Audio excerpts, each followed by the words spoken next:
नागिस्तान? अरे ये कैसा नाम हुआ नागिस्तान?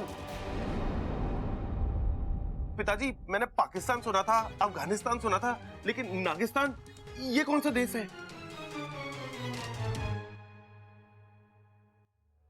मने पता है।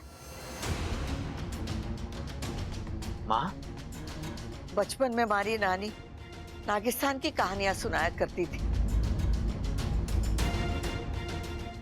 जहां इच्छाधारी नाग होते,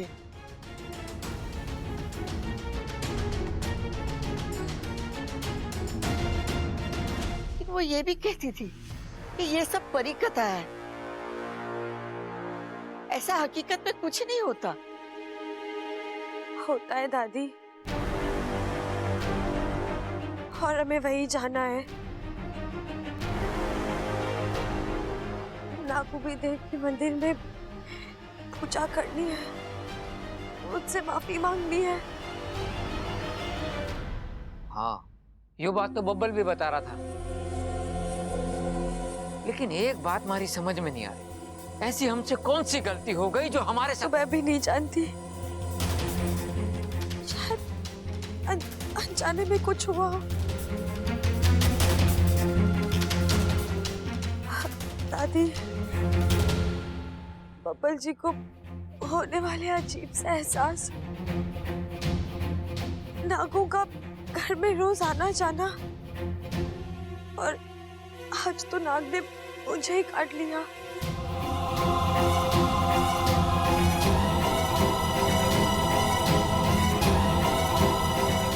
ये सारे संकेत यही बता रहे हैं कि हम में से किसी के हाथों गलती हुई है। छोरी की बातों में दम है। छोरी, तू हमें वहां ले चल, हम सब वहां जाकर नागोमी देव से माफी मांग लेंगे। ना, मैं नहीं मानती। मने तो लगे कि छोरी के दिमाग पर जहर चढ़ गया है, इसीलिए उल्टी सीधी बातें कर रही है। ऐसी कोई जगह है ही नहीं, तो फिर वहां जाने की जिद क्यों? बबल, तू एक काम कर, डॉक्टर को फोन कर, हम कहीं नहीं जा रहे हैं। ये नागिस्तान, ये इच्छाधारी नाग, ये सब झूठ है। नहीं दादी, ये सच है। इच्छाधारी नाग होते हैं।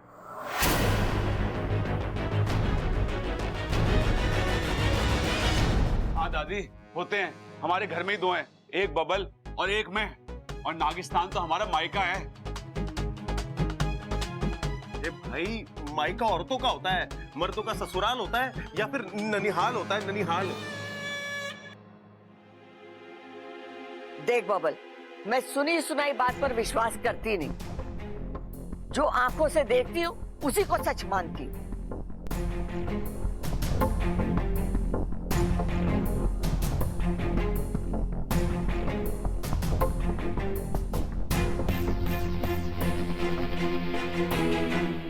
ठीक है दादी, देख ले अपनी आंखों से।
बबल, ये सब क्या है? खड़क, तूने कुछ देखा? हाँ माँ, मैं देख रहा हूँ, पर विश्वास नहीं हो रहा। विश्वास कीजिए पिताजी, हमारा बबल इच्छाधारी नाग है। चंचल, नहीं नहीं, मैंने तो इंसानी बच्चे को ही जन्म दिया था। ये इंसान से कब नाग बन गया मुझे पता मैं नहीं। आपको सब बताऊंगा, लेकिन अभी नहीं, बाद में। ये वक्त इन सब बातों का नहीं है। अभी हमें सिर्फ इच्छा की जान बचानी है।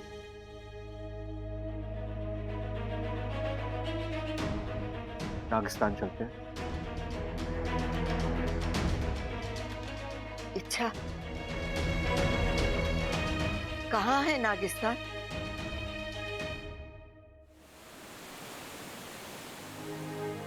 बाकू, इच्छा कहाँ है?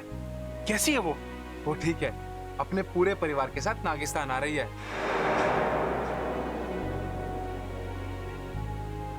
नागोमी देव से माफी मांगने। ये तो बहुत अच्छी खबर है। अगर ऐसा हुआ तो इच्छा की सारी मुश्किलें हल हो जाएंगी। अरे वाह, इच्छा आ रही है। पूरे नागिस्तान को फूलों से सजा दो, दूध की नहरें बहा दो। नागिस्तान की सबसे लाडली सपोली अपने परिवार के साथ पहली बार मायके आ रही है। इतना स्वागत तो बनता है ना। दूसरी तू जैसे ही इच्छा अपने परिवार के साथ यहाँ कदम रखेगी, उन इंसानों के सामने आज तक के सारे राज खुल जाएंगे।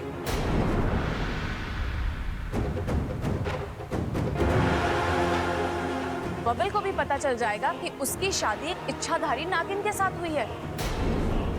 फिर वो परिवार उसे कभी स्वीकार नहीं करेगा। इच्छा जो भी कर रही है अपने पति के लिए कर रही है, पर कहीं ऐसा ना हो कि अपने पति की जिंदगी लौटाते लौटाते उसकी खुद की शादीशुदा जिंदगी खत्म हो जाए और उसे हमेशा हमेशा के लिए यहाँ आकर रहना पड़े। मैंने कुछ गलत कहा हो तो माफ कर दीजिएगा।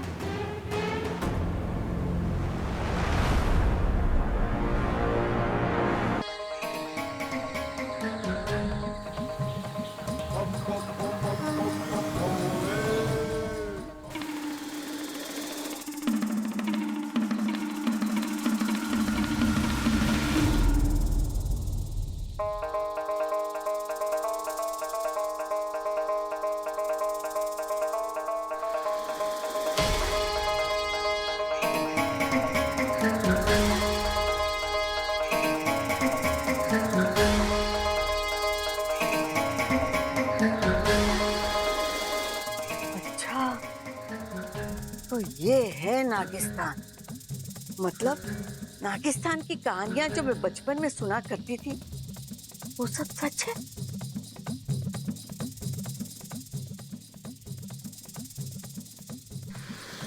बहुत ही डरावनी जगह है। बहुत बहुत बहुत बहुत।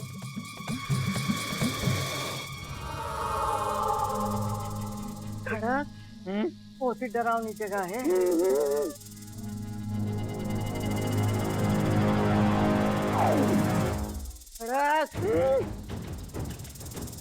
ये परिस्तान है कि नागिस्तान है? पता नहीं, कोस्तान है तो कब्रिस्तान लग रहा है। डर मत। चंचल को यहीं छोड़ जाना। आओ इच्छा, नागिस्तान में तुम्हारा स्वागत है। आज का दिन तय करेगा कि तुम नागिस्तान की सपोली बन के रहोगी या इंसानी बस्ती की बहू। ईमान से डस लूंगी।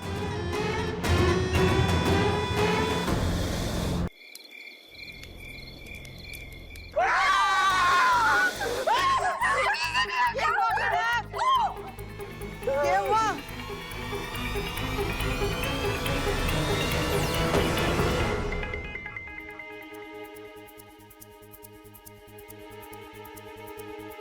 छोरी, ये सब क्या है? दादी, आपको आपके सारे सवालों के जवाब मिलेंगे, लेकिन अभी आप घबराइए मत। ये नागिस्तान के नाग हैं, किसी को भी नुकसान नहीं पहुंचाएंगे। आप बस चलते रहिए, वो आपको कुछ नहीं करेंगे।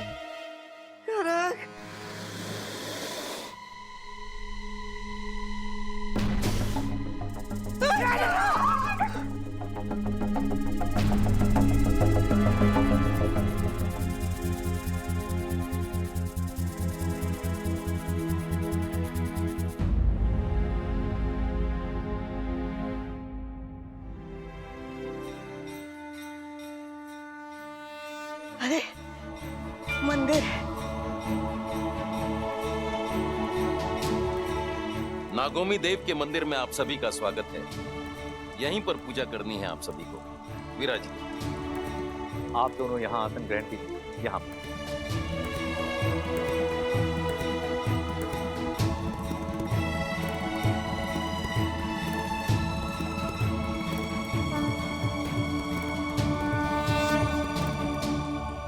अब हम विधि प्रारंभ करते हैं। मैं जो कहूंगा, जैसे कहूंगा, आपको करना है। लीजिए, इस दूध से इस मूर्ति पर अभिषेक कीजिए।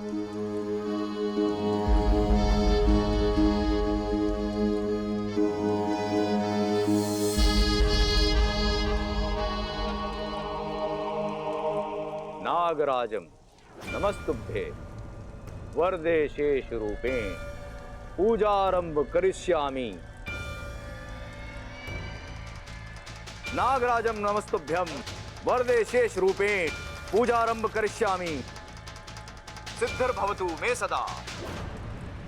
नागराजम नमस्तुभ्यम वरदे शेष रूपेण पूजारंभ करिष्यामि। सिद्धिर्भवतु मे सदा। नागराजम नमस्तुभ्यम वरदे शेष रूपेण पूजारंभ करिष्यामि। सिद्धिर्भवतु मे सदा।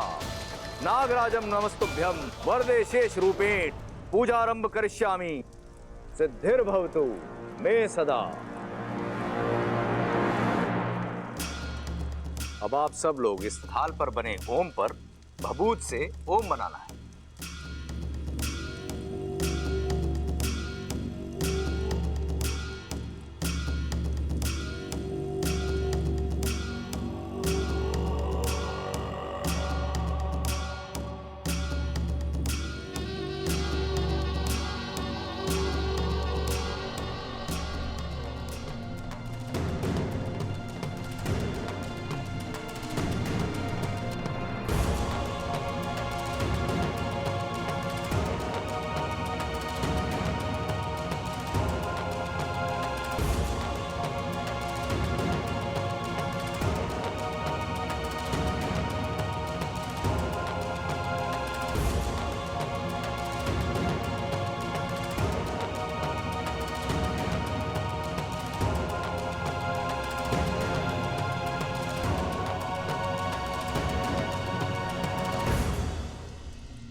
अब आप लोग हाथ जोड़कर एक साथ नागोमी देव से क्षमा मांगिए। हे नागोमी देव, मारे और मारे परिवार से जाने अनजाने में जो भी गलती हुई है उसे तो माफ कर दे।